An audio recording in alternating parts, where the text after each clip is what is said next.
Dalam nama Bapa dan Putra dan Roh Kudus, amin. Allah, kami bersyukur dan berterima kasih karena Engkau memberikan kepada kami kesehatan, sehingga kami bisa belajar bersama-sama. Kami mohon berkatilah kami agar kami bisa belajar dengan baik.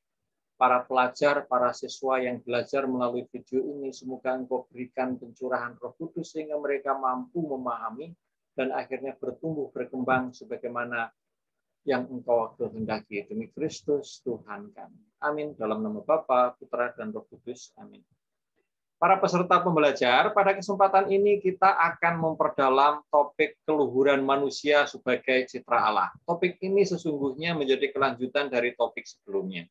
Sebelum kita melanjutkan pembahasan ini, izinkanlah saya menyampaikan bahwa jika tidak ada keberatan, para pelajar mohon berkenan like video ini, mensubscribe, mengklik lonceng notifikasi, dan berbagi, men-share video ini kepada rekan-rekan teman-teman kalian di sekolah manapun, sehingga mereka pun mengalami pembelajaran mengenai materi ini dengan lebih baik. Keluhuran manusia sebagai citra Allah. Tujuan dari kita mempelajari topik ini, setelah kita selesai mendalami ini, diharapkan kalian bisa menjelaskan perbedaan manusia dengan makhluk lainnya. Yang kedua, mengidentifikasi perilaku manusia yang sesuai dengan citra Allah dan sebaliknya. Itu artinya bisa mengenali perilaku-perilaku yang bertentangan dengan citra Allah dan kita tidak melakukan itu. Yang ketiga, bisa menggambarkan manusia citra Allah di dalam kitab suci dalam perumpamaan orang Samaria yang murah hati yang dijelaskan oleh Yesus. Kita bisa menangkap maknanya itu apa. Dan yang keempat, adalah membuat refleksi. Bagaimana Anda nanti membuat refleksi, nanti kita akan sampai pada slide tersebut. Rekan-rekan, di dalam kehidupan sehari-hari di tengah masyarakat, kita sering menjumpai perilaku yang melanggar martabat manusia, perilaku yang tidak sesuai dengan citra Allah. Dan mungkin barangkali di antara kita pun tergoda atau melakukan perilaku-perilaku tersebut. Jika kita melakukan itu, tentu sebaiknya kita kembali dan bertobat. Nah, saya akan tayangkan sebuah film singkat yang menggambarkan sebuah kecenderungan sebenarnya hanya iseng untuk senang-senang, sebuah tindakan yang tidak mencerminkan kita ini citra Allah. Dan pada akhirnya, di dalam film itu, remaja tersebut akhirnya memetik buahnya. Dia mengalami kegagalan hanya karena dia pernah memposting sesuatu yang tidak sesuai dengan martabat manusia. Kita akan menyaksikan melalui channel YouTube. Saya akan sharekan kepada kita. Mari kita perhatikan dan kita cermati. Semoga kita tidak seperti ini. Saya juga bisa masak, Bu. Oh ya? Saya bisa masak rendang. Rendang. Pasti di sana orang pada suka rendang, asal jangan terlalu pedas ya. Iya. Baik, Tina. Apakah ada pertanyaan lain tentang exchange program ini? Atau tentang Amerika dan kehidupan dengan host family di sana? Semuanya sudah jelas, Bu. Terima kasih. Kami sangat senang Tina sudah datang di interview terakhir ini. Kami sangat terkesan ya. Kami harap Tina bisa mengikuti exchange program ke Amerika tahun depan. Terima kasih banyak, Ibu. Amerika, ya ampun. Sebagai langkah final, Ibu Santi akan melakukan checking referensi dan background Tina. Baik. Biasanya kalau tidak ada masalah, semuanya lancar, dalam 1 atau 2 minggu ke depan, kami akan mengirimkan surat konfirmasi. Bagaimana? Baik, Ibu. Terima kasih. Terima kasih banyak, Bu.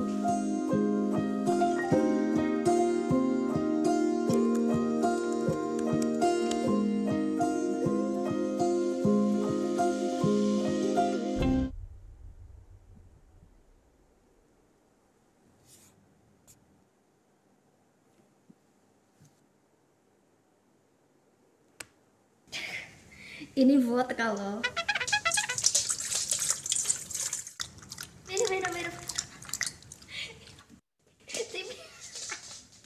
Dimi sini.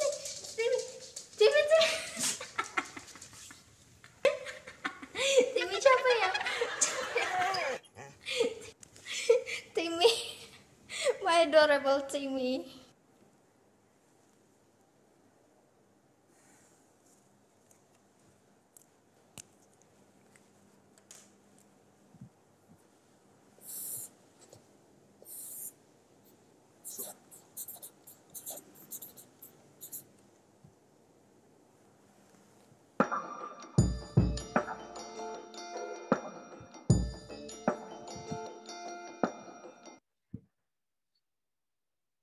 Rekan-rekan muda, para pelajar, dari video singkat ini kita tahu bahwa kita juga kadang tergoda untuk memposting perkataan yang kurang baik, seperti Tina tadi ketika meng-unfriend temannya, dia mengatakan satu kata yang kurang bagus. Kemudian dia juga mengupload pada saat dia memberi minum alkohol kepada anjingnya. Dua tindakan yang digunakan oleh tim penjurian pertukaran pelajar yang menyatakan bahwa si Tina gagal. Mungkin ini adalah hal yang kecil dan sederhana, tetapi perilaku yang mencerminkan tidak sesuai dengan citra Allah dan itu diposting, maka akan terus meninggalkan jejak digital. Kendati Anda sudah menghapusnya. Karena itu sebagai pelajar yang Katolik, kita harus waspada, harus bijaksana di dalam bertutur kata, berperilaku, memposting sesuatu. Karena itu bisa menjadi apa? Bisa menjadi buah simalakama bagi kita dan menghancurkan diri sendiri. Itu. Nah, berikut ini mari kita lihat. Ada dua gambar, yang satu TKI Indonesia, tenaga kerja Indonesia disiksa, yang kedua bullying. Melalui media massa kita seringkali mendengar, membaca, melihat bahwa tidak sedikit tenaga kerja Indonesia di luar negeri mendapatkan perlakuan yang tidak manusiawi.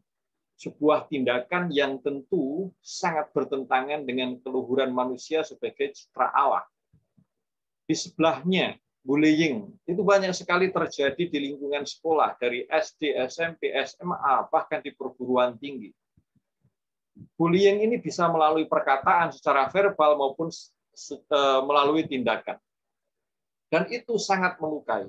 Bullying baik itu dilakukan secara verbal, kekerasan verbal maupun tindakan, adalah sebuah tindakan yang menciderai martabat manusia sebagai citra Allah. Maka kita refleksi, kita bertanya diri, apakah kita masih seringkali melakukan hal itu? Anak-anakku, tokoh-tokoh yang memperjuangkan martabat manusia, keluhuran martabat manusia itu sangat banyak. Bisa menginspirasi kita. Ada Martin Luther King, ada Nelson Mandela, ada Bill Gates, dan masih banyak lagi. Di monitor Anda, saya menampilkan Mother Teresa. Mother Teresa ini lahir di Albania. Beliau seorang biarawati Katolik yang membantu orang-orang miskin, khususnya mereka yang berada di dalam sakratul maut di Kalkuta, India. Mother Teresa melihat banyak sekali orang sakit yang tidak mempunyai rumah dan akhirnya meninggal dengan kondisi yang tidak siap. Karena itu beliau merawat mereka, membawa ke penampungan, diberi makan, yang sakit diobati sehingga bisa sehat. Dan yang tidak sembuh akhirnya meninggal, tapi meninggal dalam kondisi batin yang tenang. Itulah perjuangan Mother Teresa di dalam mengangkat harkat dan martabat manusia sebagai citra Allah. Di Indonesia kita menjumpai banyak sekali tokoh yang menjadi pejuang hak asasi manusia. Mereka adalah tokoh-tokoh yang memperjuangkan kehidupan bermartabat. Salah satunya adalah Munir, nama lengkapnya Munir Said Talib, meninggal tanggal 7 September 2004. Saat penerbangan ke Amsterdam, diduga dia diracuni. Tetapi sampai sekarang kematiannya ini masih menjadi sebuah misteri. Belum terungkap motif pembunuhannya, siapa pelakunya. Munir ini adalah pejuang hak asasi manusia di Indonesia yang sangat gigih dan hidupnya sangat sederhana. Dia mendampingi banyak keluarga yang menjadi korban kekerasan, ketidakadilan, keluarga yang menuntut keadilan. Kasus Tanjung Priok, kasus orang-orang hilang pada bulan Mei tahun 98. Perjuangan Munir mendampingi keluarga yang anggota keluarganya hilang, mendapatkan perlakuan tidak adil, itulah yang akhirnya membuat Munir harus mengorbankan hidupnya. Munir adalah salah satu pejuang hak asasi manusia yang mengangkat harkat dan martabat manusia. Tokoh yang kedua kita bisa melihat dari sosok Romo Mangunwijaya. Beliau adalah Romo Diosesan dari Keuskupan Agung Semarang. Romo Mangun terkenal sebagai pembela orang-orang kecil yang dirampas haknya oleh penguasa. Pada waktu itu di Gedung Ombo ada kasus penggusuran. Orang-orang yang tidak mempunyai KTP mendapatkan perlakuan yang tidak manusiawi. Bukan hanya itu saja, Romo Mangun juga mendirikan sekolah untuk anak-anak yang orang tuanya tinggal di pinggiran kali atau di bantaran Kali Jode, Yogyakarta.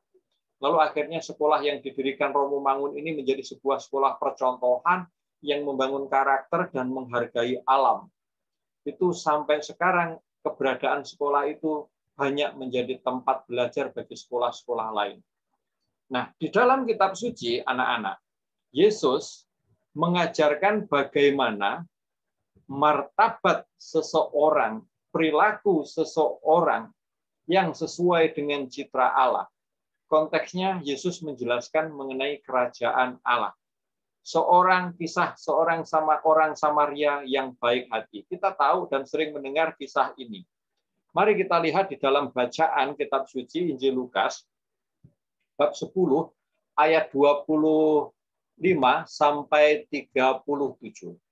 Pada suatu kali berdirilah seorang ahli Taurat untuk mencobai Yesus, katanya, "Guru, apa yang harus kuperbuat untuk memperoleh hidup kekal?" Jawab Yesus kepadanya, "Apa yang tertulis di dalam hukum Taurat? Apa yang kau baca di sana?"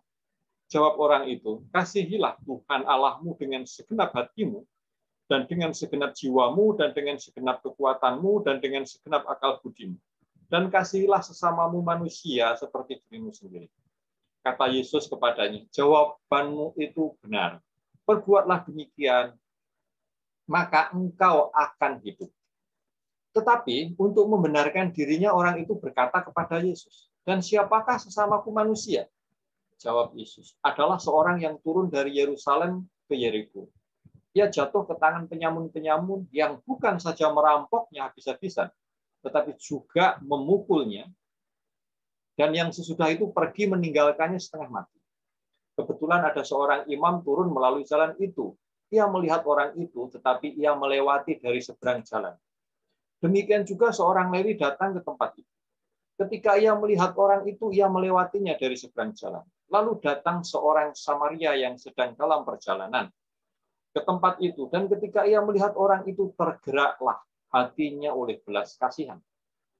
Ia pergi kepadanya lalu membalut luka-lukanya. Sesudah ia menyiraminya dengan minyak dan anggur. Kemudian ia menaikkan orang itu ke atas keledai tunggangannya sendiri, lalu membawanya ke tempat penginapan dan merawatnya. Keesokan harinya ia menyerahkan 2 dinar kepada pemilik penginapan itu, katanya, "Rawatlah dia, dan jika kau belanjakan lebih dari ini, aku akan menggantinya waktu aku kembali." Siapakah di antara ketiga orang ini menurut pendapatmu adalah sesama manusia dari orang yang jatuh ke tangan penyamun itu? Jawab orang itu, "Orang yang telah menunjukkan belas kasihan kepadanya." Kata Yesus kepadanya, "Pergilah dan berbuatlah demikian." Anak-anakku, kita melihat ada 3 orang, imam, orang Lewi, dan orang Samaria. Ketiga-tiganya menunjukkan satu perilaku.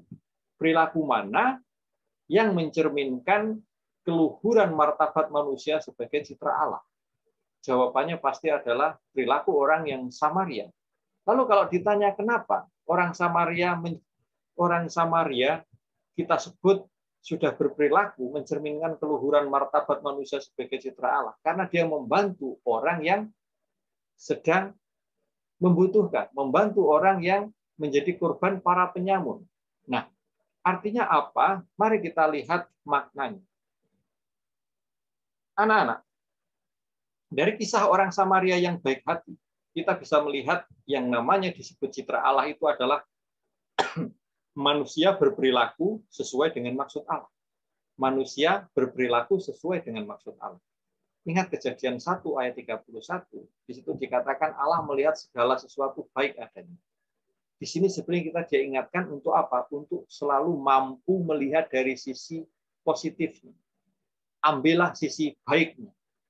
Contoh misalkan, kalian ditegur oleh guru.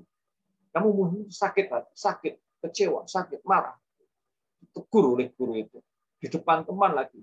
Ya mungkin menegur siswa di depan temannya kurang baik. Tetapi mari kita lihat sisi baik. Dengan kalian ditegur, kalian menyadari bahwa perilakunya salah, tindakannya salah sehingga tidak mengulangi lagi. Nah, ini sebenarnya menyelamatkan Anda dari apa? Dari kesalahan-kesalahan yang lebih besar.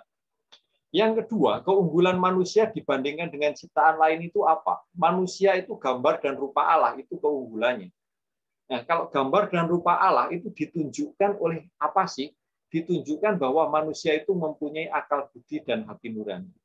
Akal budi dan hati nurani inilah yang sesungguhnya menunjukkan kita ini sebagai rupa dan gambar Allah. Kalau kita tidak menggunakan akal budi, tidak menggunakan hati nurani kita tidak beda, maaf, dengan makhluk-makhluk binatang lainnya. Karena itu, kita harus terus-menerus untuk menyadari, untuk menggunakan akal budi dan hati nurani, mengembangkan akal budi dan hati nurani. Yang ketiga, teman-teman, arti kata sesama. Di dalam kisah itu, yang dimaksud sesama adalah mereka yang berpihak kepada yang lemah, yang menderita, yang mengulurkan bantuannya kepada orang-orang yang membutuhkan. Jadi sesama bagi orang yang menjadi korban penyamun itu adalah orang Samaria. Kalau ditanya, siapakah sesamanya orang Samaria? Yaitu orang yang sedang membutuhkan. Nah, ini mau mengatakan kepada kita, sesama kita ini tidak ditentukan oleh agama dia apa, oleh suku dia apa, oleh hobi dia apa, tapi ditentukan oleh keadaan real orang itu sedang dalam keadaan apa. Kalau dia sedang dalam keadaan membutuhkan bantuan, dialah sesama kita, dan kita harus tergerak oleh belas kasihan untuk membantu dia.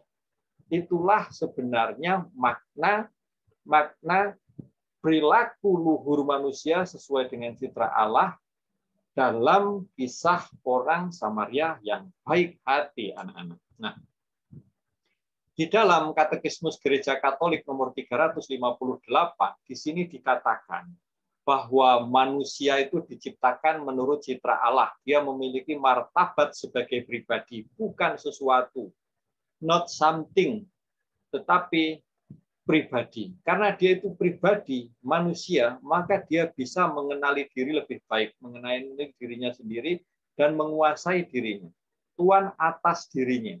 Jangan sampai kita justru dikuasai oleh emosi, oleh kemarahan, oleh dendam, oleh kebencian. Tetapi kita harus menguasai semua itu. Dan kita bisa menjadi tuan atas diri kita kalau kita menggunakan akal budi dan hati nurani. Dan karena itu maka dengan akal budi dan hati nurani kita bisa mengabdikan diri kita di dalam kebebasan, maksudnya tidak terpaksa oleh hal-hal dari luar dan hidup di dalam kebersamaan dengan orang lain. Dan dikatakan di dalam Katekismus Gereja Katolik itu hanya manusia yang bisa memberi jawaban iman dan cinta.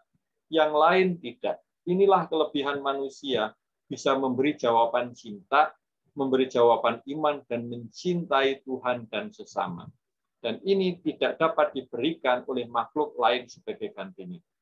Anak-anak sekalian, untuk mendalami manusia sebagai citra Allah di dalam Katekismus Gereja Katolik, teman-teman juga bisa lihat di dalam nomor 358, 360, 361, dan 362. Nah, bagaimana sekarang cara kita menghayati keluhuran martabat manusia sebagai citra Allah dalam kehidupan sehari-hari? Banyak contoh perilaku yang bisa kita lakukan menjadi sebuah pembiasaan positif. Misalkan, ketika ada teman saudara yang sakit, mengunjungi orang sakit, mendoakan orang sakit, mengunjungi panti asuhan, berdonasi, yang kena musibah, ikut terlibat kerja bakti, ikut donor darah, dan seterusnya. Ketika di situasi pandemi seperti sekarang ini kan banyak sekali ajakan untuk berdoa, mendoakan mereka yang sakit. Yuk kita ikut berdoa. Nah itu kita sudah menghayati martabat manusia sebagai citra Allah. Sebagai kesimpulan anak-anak, kata citra itu sebenarnya artinya mirip, tetapi dalam sifat dan karakter. Ya walaupun juga kadang diartikan dalam fisik, tetapi kalau fisik kita tidak bisa bahwa saya ini fisik saya mirip dengan Allah, nggak bisa. Tetapi yang dimaksudkan di dalam konteks ini adalah citra Allah itu berarti kita mempunyai apa? Mempunyai kemampuan untuk berbuat baik seperti Allah. Karena kita sudah diberi apa tadi? Sudah diberi akal budi dan hati nurani. Nah itu, manusia diberi kuasa untuk menguasai alam semesta dalam arti apa? Memelihara dan mengembangkan. Karena dengan akal budi dan hati, kita bisa mengembangkan alam semesta, memeliharanya. Dan kalau kita mengembangkan, memelihara, itu adalah bukti nyata perilaku kita ini mencerminkan keluhuran martabat manusia sebagai citra Allah. Tapi kalau kita merusak alam, membuang sampah sembarangan, menebang pohon sembarangan, itu mencerminkan kita sebagai apa? Sebagai manusia yang tidak mencerminkan citra Allah. Dan yang ketiga, manusia itu adalah pribadi, not something. Maka dia bisa mengenal diri sendiri, bisa menjadi tuan atas dirinya, dia bisa hidup bersama dengan orang lain, bisa membangun relasi dengan Tuhan lebih akrab. Ini adalah sebagai kesimpulan dan sebagai refleksi akhir. Teman-teman sekarang silakan bisa membuat menulis tindakan-tindakan apa ya yang bisa dan akan saya lakukan supaya saya bisa lebih mengenal diri saya sendiri lebih baik dan bagaimana saya membangun relasi dengan Tuhan. Kenapa? Ini sangat penting. Kita bisa menjadi pribadi yang berperilaku luhur sesuai citra Allah kalau kita lebih mengenal diri kita lebih baik. Kecenderungan-kecenderungan kita, kelemahan-kelemahan kita, sehingga kita bisa mengolah kelemahan kita, menyelesaikannya, mengatasinya, dan mengembangkan hal-hal yang positif. Nah, itu saja teman-teman, para siswa, pembelajar, kita sudah mendalami satu topik keluhuran martabat manusia sebagai citra Allah. Saya percaya kita semua bisa mendapatkan yang positif pada pembelajaran kali ini. Sebelum kita menutup pelajaran ini, sekali lagi saya mengingatkan, silakan Anda like, Anda subscribe, mengklik notifikasi, dan berbagi video ini kepada rekan-rekan. Marilah kita hening dan berdoa. Allah Bapa, kami bersyukur dan berterima kasih Engkau telah memberikan berkat pencurahan menerangi pikiran budi kami untuk mendalami topik ini. Semoga kami bisa belajar menjadi pribadi yang selalu bertindak luhur sesuai dengan citra Allah, seperti orang Samaria yang baik hati. Ini semua kami mohon kepadamu, ya Allah, karena Kristus Tuhan kami. Amin. Dalam nama Bapa, Putra, dan Roh Kudus. Amin. Terima kasih dan selamat belajar, jaga kesehatan, Tuhan memberkati.